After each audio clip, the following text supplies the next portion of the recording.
ஐந்தாம் தமிழர் சங்க நேயர்கள் அனைவருக்கும் வணக்கம்.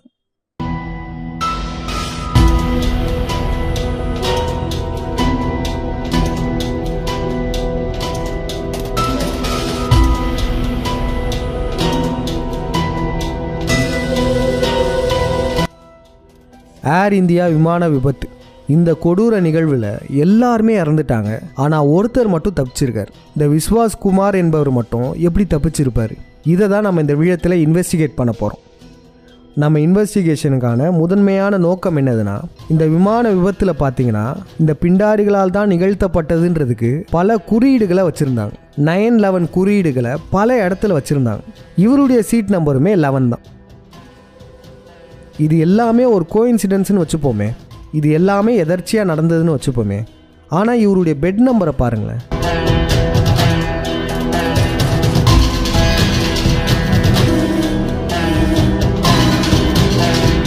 இப்போ நம்ம இவர் உண்மையிலேயே ஃப்ளைட்லேருந்து குதிச்சாரான்றதை இன்வெஸ்டிகேட் பண்ண போகிறோம்.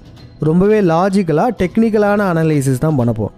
முதல்ல இவர் எப்படியெல்லாம் விழுந்தார்னு ஊடகங்களில் சொன்னாங்கன்னா, இவர் ஃப்ளைட்லேருந்து குதிச்சிட்டாருன்னு சொன்னாங்க. எமர்ஜென்சி கதவு வழியாக வெளியே குதித்து தப்பிச்சிட்டாரு அப்படின்லாம் சொன்னாங்க. அதுக்கு ஆதாரமாக என்ன சொல்லப்படுதுன்னா, இந்த ஃபுட்டேஜ், இந்த கிளிப்பை பாருங்களேன்.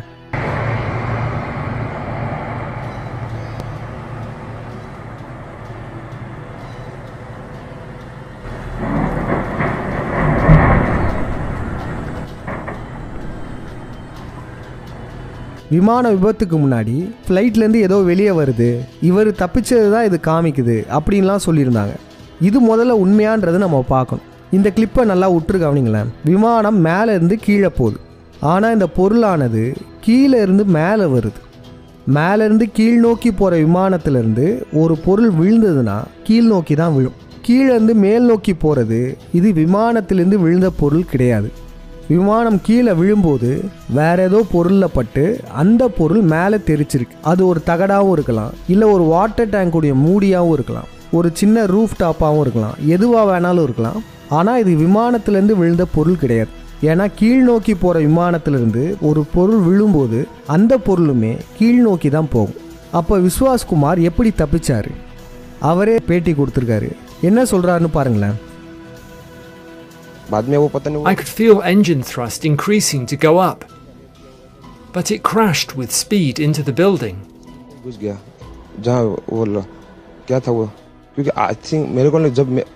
The side of the plane I was in, it landed on the ground floor of the hostel. The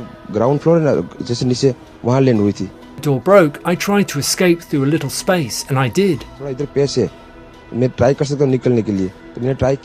On the opposite side of the plane was the building wall, so nobody could have escaped. The plane crashed there. There was some space where I landed. I don't know how I managed to escape. It was in front of my eyes that the air hostess and others died. What was the situation yesterday? Can you describe for us, please? I can't explain. Everything happened in my eye. I can't. How did you manage to escape? I just... Did you pull the emergency doors? No. Emergency door is broken. Yeah. My seat is broken. Yeah. Then I see the pace little bit. Yeah. Then I will try to come out. Okay. Yeah, that's why. So, did the aircraft catch fire before you came out? Yes. Okay. A little bit fire. After me, I'm out. Then blast. So, did anybody help you, or you after that you came out on your own? How did you jump from the aircraft? I'm not jumping. Okay. I just walk out, innit? Okay. Then ambulance coming in. You did walk out on the building or how? No, in floor. On the floor. Yes. இவர் கொடுத்த பேட்டி மூலமாக நமக்கு தெளிவாக தெரிய வருது, இவர் ஃப்ளைட்டில் இருந்தெல்லாம் குதிக்கலை. எமர்ஜென்சி டோர் ஆட்டோமேட்டிக்காக திறந்துருக்கு, அது வழியாக நடந்து வந்தேன்றார். அதுவும் கிரவுண்ட் ஃப்ளோருன்றாரு, மேலெல்லாம் இல்லையா. கிரவுண்ட் ஃப்ளோரில் கதவு திறந்தோடனே நடந்து வந்தாராம். இவர் வெளியே வந்ததுக்கப்புறம் ஃப்ளைட்டு வெடிச்சு தான். இதுதான் இவர் கொடுத்த வாக்குமூலம். இது உண்மைதானா? இதுக்கு வாய்ப்புகள் மிக மிக குறைவுங்க. அந்த விமானம் கீழே விழுகிற வீடியோவை பாருங்களேன். கீழே போயிட்டே இருக்கு, கீழே விழுந்த உடனே வெடிச்சிருக்கு. ஆனால் இவர் என்ன சொன்னார்? பில்டிங்கில் மோதி அந்த கதவு திறந்து அதுலேருந்து வெளியே வந்ததுக்கப்புறம் தான் வெடிச்சதுன்னு சொல்கிறார். ஆனால் நமக்கு தெளிவாக தெரியுது, அந்த விமானம் கீழே விழுந்த உடனே வெடிக்குது.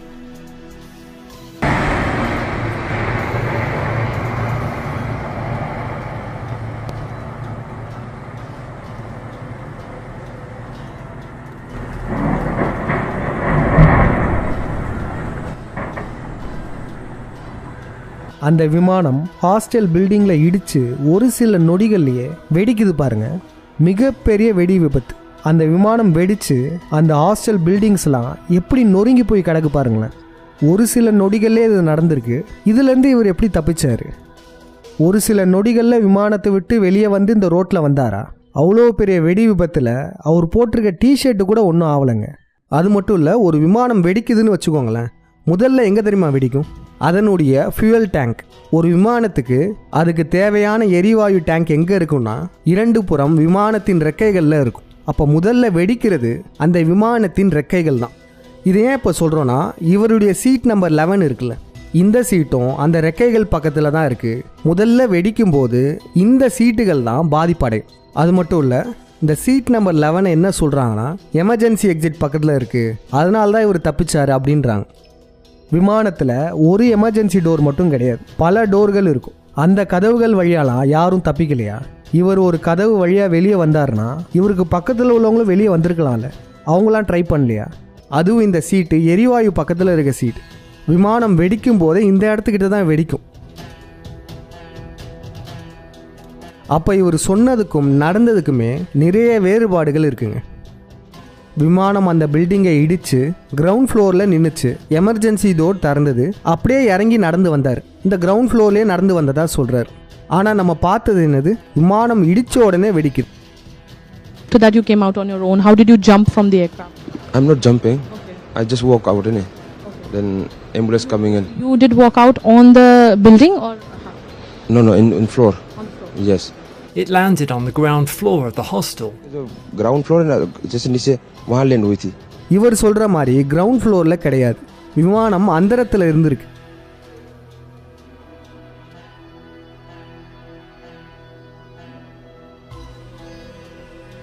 ஆனால் இவர் என்ன சொல்கிறாருன்னா, விமானம் கிரவுண்ட் ஃப்ளோரில் நின்றுச்சு, நான் நடந்து போனேன்றார்.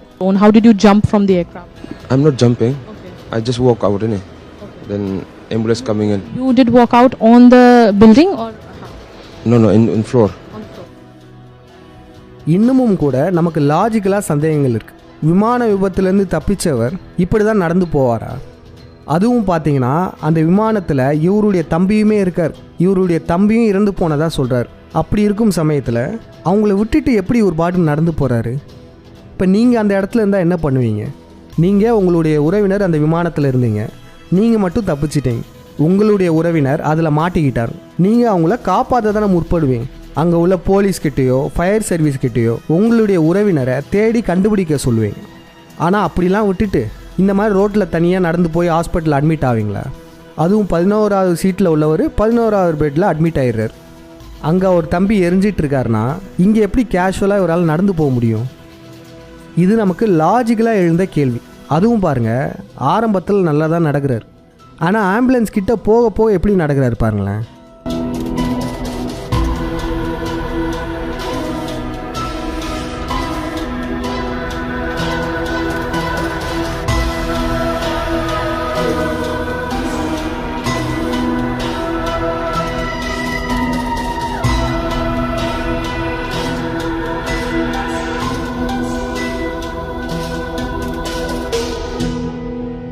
எதுக்கு இவரை வச்சு ரோட் ஷோ பண்ணுறாங்க?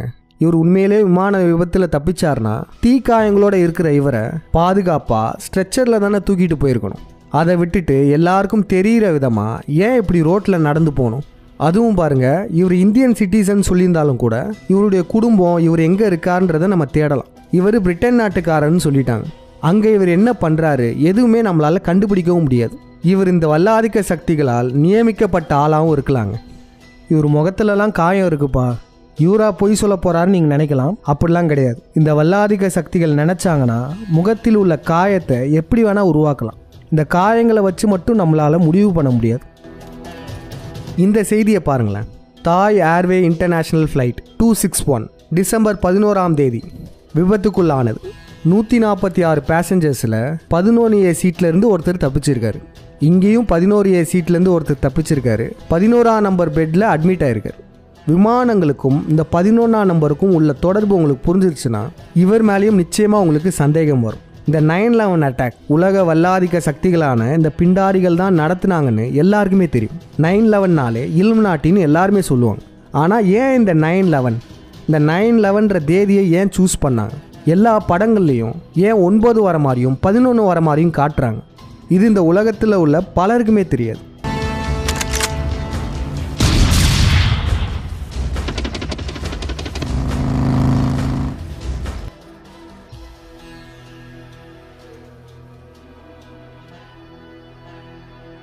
இந்த 9/11 சிம்பாலிசத்தை பற்றி முதல்ல உலகிற்கு வெளிக்கொண்டு வந்தவர் அறிவர் திரு பாண்டியனையா. அவருடைய விழியத்தை நம்ம கமெண்ட்டில் தரோம். நிச்சயமாக எல்லாரும் அந்த விழியத்தை போய் பாருங்கள். இப்போ இந்த விஸ்வாஸ்குமாரை இன்வெஸ்டிகேட் பண்ணல நமக்கு என்ன தெரிய வருதுன்னா, இவர் சொல்கிறது வேற, நடந்தது வேற. டெக்னிக்கலாகவும் லாஜிக்கலாகவும் இவர் தப்பிச்சிருக்க வாய்ப்பு ரொம்ப ரொம்ப குறைவு. இவர் வச்சிருக்க டிக்கெட்டை ஃபோட்டோ எடுத்து காமிச்சாங்கல்ல, அது நமக்கு தேவையில்லை. இவர் அகமதாபாத்தில் ஃப்ளைட் ஏறும்போது உள்ள வீடியோ நமக்கு தேவை. அங்கே உள்ள சிசிடிவி காட்சிகளை ரிலீஸ் பண்ணணும். இவர் தான் ஃப்ளைட் ஏறினான்றதுக்கு ஆதாரமாக அங்கே உள்ள சிசிடிவி காட்சிகளை அரசாங்கமே வெளியிடணும். அது மட்டும் இல்லை, மக்கள் கேள்வி கேட்க ஆரம்பிச்சிட்டாங்கன்னா இவரையும் போட்டு தள்ளுறதுக்கு வாய்ப்பு இருக்குது. இப்போதைக்கு இவரை பாதுகாக்க வேண்டியதும் மக்களின் கடமை தான். இந்த 9/11 அட்டாக் எடுத்துப்போமே, அந்த அட்டாக் நடந்ததுக்கப்புறம் பல ஆங்கிள்ஸில் வீடியோஸ் எடுத்தது வெளியே வந்தது. பலருமே வீடியோஸ் எடுத்திருக்காங்க. அதே போல் இந்த சம்பவத்தையும் நிச்சயமாக பலரும் வீடியோ எடுத்திருப்பாங்க. வெவ்வேறு ஆங்கிளில் எடுக்கப்பட்ட விழியங்கள்லாம் வெளியே வந்ததுன்னா அதுலேருந்து நமக்கு பல உண்மைகள் தெரிய வரும். இந்த உலக வல்லாதிக்க சக்திகள் நடத்தும் சடங்குகளை பற்றி தெரிந்து கொள்வதற்கு 5ஆம் தமிழர் சங்க விழியங்களை தொடர்ந்து பாருங்கள். விழிப்புணர்வே நமது பேர் ஆயுதம். முடிஞ்ச அளவு உங்களுடைய உறவினர்கள், உங்கள் நண்பர்களெல்லாம் இந்த விழியத்தை பார்க்க வைங்க. நமக்கு இவங்களுடைய சடங்குகள் பற்றி தெரிய வந்ததுன்னா நம்மளை சடங்கு கொலை செய்ய முடியாது. அப்படி செஞ்சாங்கன்னா எக்ஸ்போஸ் ஆவது இந்த பிண்டாரிகள் தான். அப்போ முடிந்த அளவு இந்த விழியத்தை அனைவருக்கும் பகிருங்கள். நன்றி, வணக்கம். 5ஆம் தமிழர் சங்கம் மக்கள் நீங்கள் தரக்கூடிய நிதி உதவியால் தான் இயங்கிட்டு இருக்கு. உங்களால் முடிந்த அளவு நிதியுதவி தர விரும்புவோர் திரையில் காட்டப்பட்ட இந்த ஜிபே எண்ணுக்கு அல்லது இந்த அக்கௌண்ட் நம்பருக்கு நிதி உதவி அளிக்கலாம்.